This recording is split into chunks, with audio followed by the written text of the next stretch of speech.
ইমানটা হলো আল্লাহর আনুগত্য ছাড়া, আল্লাহর হুকুম ছাড়া কারো হুকুম না মানা। এইবার আসেন আমাদের এই বাংলাদেশ, কথায় কথায় বলেন 92% মুসলমান, কথায় কথায় বলেন 92% মুসলমান, লক্ষ লক্ষ মসজিদ মাদ্রাসা, লক্ষ লক্ষ আলেম মুফতি মৌলানা, সব ঠিক আছে, ওকে। আপনি বলেন তো এই রাষ্ট্রটা কোন হুকুমে চলে? ব্রিটিশের হুকুমে না আল্লাহর হুকুমে? আদালতে বিচার হয় কার আইনে? আল্লাহর আইনে না ব্রিটিশের আইনে? অর্থনীতি, ব্যাংক, এই যে কারবারি প্রতিষ্ঠানগুলোতে এই যে অর্থনীতি, সুদ ভিত্তিক অর্থনীতি, এটা আল্লাহর নাকি ইহুদি খ্রিস্টানের?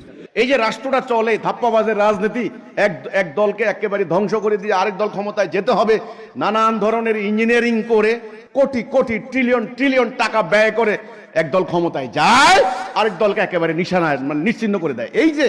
এই যে নোংরা রাজনীতি, এটা কি আল্লাহ রাসূল শিখাইছেন না ওরা শিখাই দিয়ে গেছে? আপনার রাষ্ট্র পরিচালিত, সম্পূর্ণ রাষ্ট্রটাই পরিচালিত হচ্ছে আল্লাহ দেওয়া বিধান বাদ দিয়া মানুষের তৈরি বিধানে। আপনার কি ঈমান আছে?